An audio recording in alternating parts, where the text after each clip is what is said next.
দেশবাসীর কাছে বলবো, জি। আমার যে বাসায় আসছি সেটা আমাদের সাংগঠনিক সেনাকর্মী। তার নাম হলো রাকিব, মোহাম্মদ রাকিব। মোহাম্মদ রাকিব। জি, রাকিব রাকিব হাসান হাসান। এখানে তার আব্বা খুবই অসুস্থ। একটু মেন্টালিটি একটু অসুস্থ। পাশাপাশি রাকিব হাসান আহ, অত্যন্ত সৎ, অনেস্ট এবং ভালো একটা ছেলে। তার ঘরের কন্ডিশনটা একটু উপরে একটু দেখেন। আমরা তার বাসায় আসছি, আপনি একটু দেখেন। আমি রাষ্ট্রযন্ত্রের কাছে আমি একটু কথা বলবো।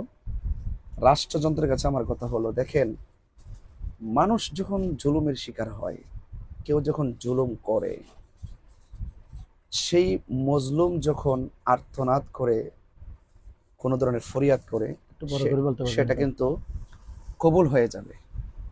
সেজন্য তার বাবা আছে পাশে, একটু সমস্যা দিতে আমি আস্তে কথা বলছি, আপনারা বুঝে নেবেন।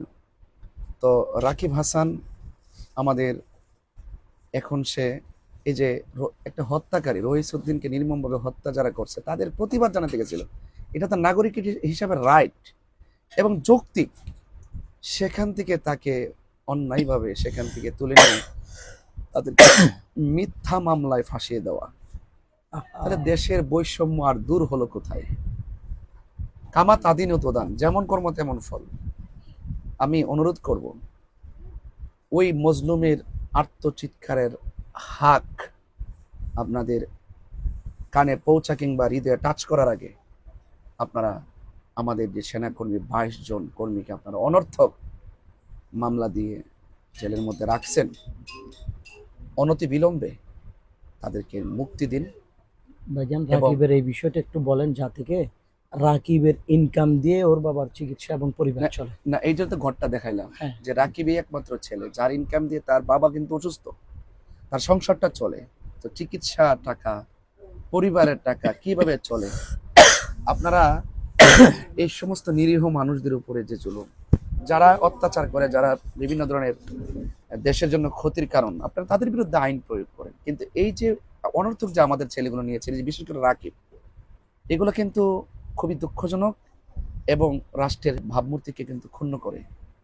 তো আমি আশা করব, এখানে রাখো, আমি আশা করব প্রশাসন এবং রাষ্ট্রপক্ষ আপনারা অনতি বিলম্বে এই 22 জনকে আপনারা নিঃশর্ত মুক্তি দিন এবং মামলাটা প্রত্যাহার করুন। এবং এভাবে আহলে সুন্নাত ওয়াল জামাত বরাবরই শান্তিপ্রিয়, এই শান্তিপ্রিয় মানুষজন এরকম কোনো হ্যারেন্সের শিকার না হয়, এটা আপনারা মাথায় রাখবেন। এবং প্রশাসনকে বলবো আপনারা সুবিচার করবেন।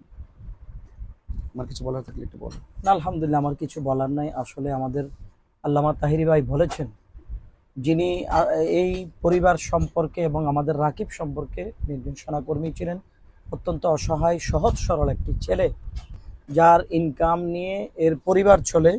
তার মা অসুস্থ, বাবা অসুস্থ। তো আল্লামা তাহিরি ভাই যেখানে বলেছেন, এখানে আমার বলার কিছু নেই।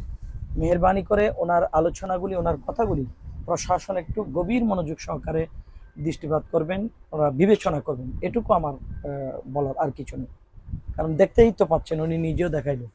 আজকে উনি সুদূর, কালকে আমরা দুজন একসাথে প্রোগ্রাম করেছিলাম, এই সিলেট থেকে কষ্ট করে একমাত্র এই অসহায় আমাদের ছেলেগুলার খবর নেওয়ার জন্য সারাদিন উনি ঘুমায়নি। সারাদিন না ঘুমিয়ে আমাদের এই সেনাকর্মীগুলার খবর নেওয়ার জন্য একেবারে অনেক দূর থেকে বাড়ি দিয়ে পর্যন্ত চলে আসছে। আবার চিন্তা করে দেখেন, দিন, ধর্ম, মাযহাব, মিল্লাত, সুন্নিয়তের প্রতি প্রেম, ভালোবাসা যদি না থাকতো, মানবিক দরদ যদি না থাকতো, এই মানুষটা এই পর্যন্ত এসে একজন অসহায় মানুষের খবর রাখতো না।